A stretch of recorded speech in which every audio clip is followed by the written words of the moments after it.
السلام علیکم ورحمۃ اللہ وبرکاتہ۔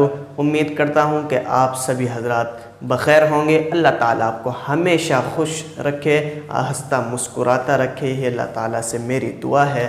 رات میں ایک کتاب کا مطالعہ کر رہا تھا تو پڑھتے پڑھتے ایک بہت ہی خوبصورت واقعہ میری نظروں سے گزرا، جسے پڑھنے کے بعد مجھے خود پر بھی اور اپنے تمام مسلمان بہن بھائیوں پر بہت زیادہ فخر محسوس ہوا کہ اللہ تعالیٰ نے ہمیں اتنی بڑی دولت سے نوازا ہے جس کا ہمیں اندازہ تک نہیں ہے۔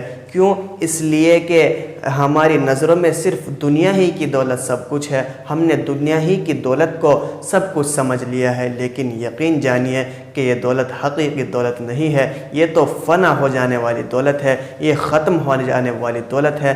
جس دولت سے اللہ تعالیٰ نے ہمیں نوازا ہے وہ ہمارے لیے دنیا میں بھی کام آئے گی اور مرنے کے بعد آخرت میں بھی ہمارے لیے کام آئے گی۔ اور میرے بھائیو، وہ دولت کلمے کی دولت ہے۔ اللہ تعالیٰ نے ہمیں کلمے جیسی دولت سے نوازا ہے، یہ اللہ تعالیٰ کا ہم پر بے انتہا احسان اور اس کا کرم ہے۔ اسی سے متعلق ایک بہت ہی مختصر سا واقعہ آپ لوگوں کی خدمت میں حاضر کرنا ہے۔ ویڈیو کو آخر تک لازمی دیکھیں، پسند آئے تو لائک کریں، مفید لگے تو اپنے احباب کے ساتھ شیئر بھی کریں، اور اگر آپ ہمارے چینل پر نئے ہیں تو چینل کو سبسکرائب بھی ضرور کریں۔ الرحمن الرحیم۔ ایک بزرگ اپنا واقعہ نقل فرماتے ہیں، لکھتے ہیں کہ ایک مرتبہ میں باہر کسی ملک میں تشریف لے گیا تو وہاں میری ملاقات ایک غیر مسلم سے ہوئی۔ وہ شخص میرے پاس آیا اور کہنے لگا کہ حضرت، اگر کوئی شخص کلمہ پڑھ لے تو کیا وہ جنت میں جائے گا؟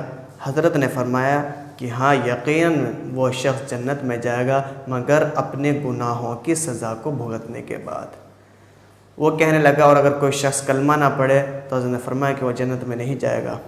کہنے لگا کہ اگر کوئی شخص کلمہ نہ پڑھے لیکن وہ اچھے کام کرتا ہو، مثال کے طور پر اس نے سڑکیں خراب تھی، سڑکیں بنوا دی، یا راستے میں سائے کا انتظام کر دیا، یا پانی کا انتظام کر دیا، مسافروں کے لیے گیسٹ ہاؤس بنوا دیے، غریبوں کے لیے مکانات تعمیر کرا دیے، غرض ہے کہ اس طرح سے وہ لوگوں کی خدمت کرتا ہے، اچھے اچھے کام کرتا ہے، تو کیا وہ جنت میں نہیں جائے گا؟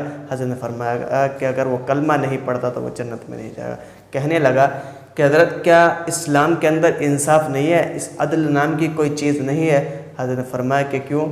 کہ اگر کوئی شخص کلمہ نہیں پڑھتا لیکن وہ سارے اچھے اچھے کام کرتا ہے، اس کی جنت میں کوئی انٹری نہیں ہے، اور اگر کوئی شخص صرف کلمہ پڑھ لیتا ہے، زندگی میں اپنی کوئی بھی اچھا کام نہیں کرتا، تو اس کی جنت میں انٹری ہو جاتی ہے۔ تو یہ کیسا انصاف ہوا؟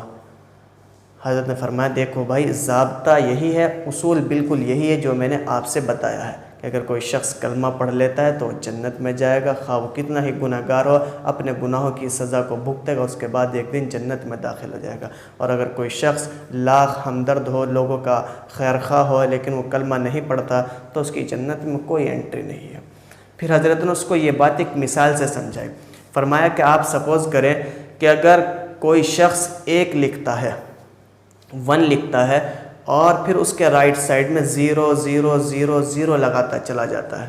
اب وہ شخص جتنی 0 لگاتا چلا جائے گا اتنی ہی زیادہ اس 1 کی ویلیو بڑھتی چلی جائے گی۔ اگر وہ 1 0 لگاتا ہے تو یہ 1 سے 10 ہو جاتا ہے، 10 1 0 اور لگاتا ہے تو پھر 10 سے 100 ہو جاتا ہے، پھر 0 لگاتا ہے تو 100 سے 1000 ہو جاتا ہے، پھر 0 لگاتا ہے تو 1000 سے 10,000 ہو جاتا ہے۔ اس طرح سے بات لاکھوں، کروڑوں، اربوں، خربوں میں پہنچ جاتی ہے۔ جتنی زیادہ وہ 0 لگاتا چلا جائے گا اتنی ہی زیادہ اس 1 کی ویلیو بڑھتی چلی جائے گی۔ اور اگر اسی طرح سے کوئی شخص 1 نہیں لگاتا، بلکہ یا وہ لگانا بھول گیا، تو وہ 0 0 0 0 لکھتا چلا جائے، اب ان 0 کی کوئی بھی ویلیو نہیں۔ وہ لاکھ کہتا رہے کہ میں نے اربوں خربوں 0 لکھ دیے، لیکن ان 0 کی کوئی ویلیو نہیں جب تک وہ ان کے شروع میں 1 نہ لکھ دے۔ اب جب وہ ان کے شروع میں 1 لکھ دے گا تو ان 0 کی بھی ویلیو بڑھتی چلی جائے گی۔ سمجھ میں آیا کہ ان 0 کی ویلیو 1 سے بڑھی۔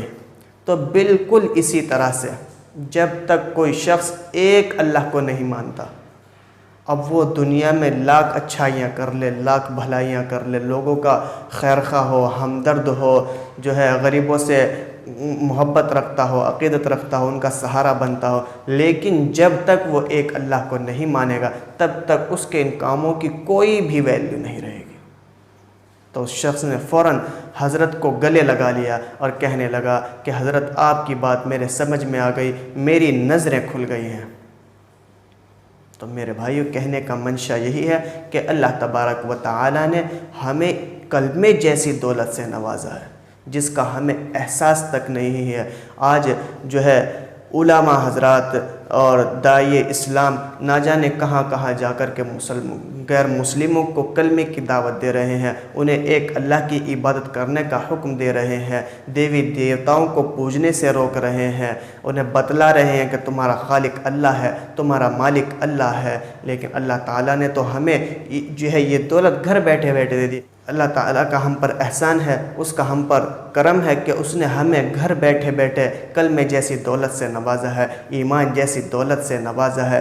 ہم جتنا ہو سکے اتنا زیادہ اللہ تعالیٰ کا شکریہ ادا کریں اور زیادہ سے زیادہ کلمے کا ورد کریں۔ اس سے انشاءاللہ ہمارے دلوں کے اندر نور پیدا ہوگا، ہمارے دلوں کے اندر روشنی پیدا ہوگی، دلوں کے اندر سے میل کچیل ختم ہو جائے گا، اور پھر دیکھنا کہ ایک دن انشاءاللہ یہی کلمہ ہمارے لیے جنت تک پہنچنے کا سبب